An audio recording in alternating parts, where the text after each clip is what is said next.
Jen, it looks like some relief is expected to come due. When is it going to come due, according to the officials?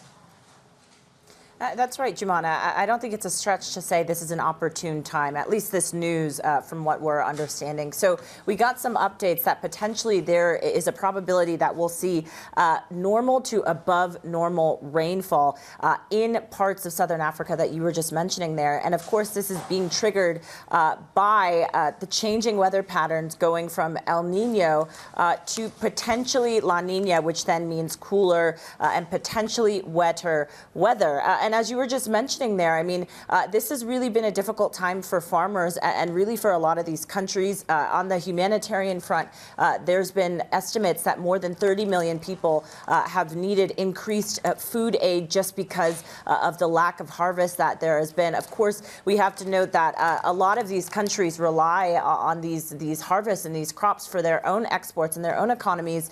So that has, in fact, had an impact as well. You were mentioning there, of course, the livestock.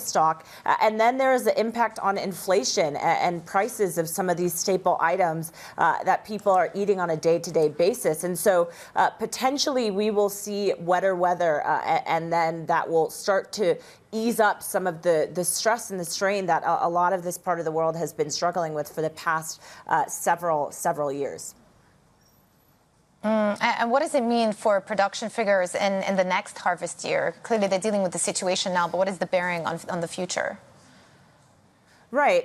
I think it still remains to be seen, but we did get some updates on Wednesday that could potentially indicate a little bit of relief. We could potentially see some of those figures revised down. And in particular, talking about being revised down, if you take a look at this chart right now, one of the key staples here in South Africa, corn, was actually production levels were revised down from the past few months. You can see there in August, officials are expecting even lower harvest than was previously anticipated. And so potentially if we do see this La Nina weather pattern adjusting, potentially will have an impact moving forward on corn, and in particular white and yellow corn that is used for maize in this part of the world.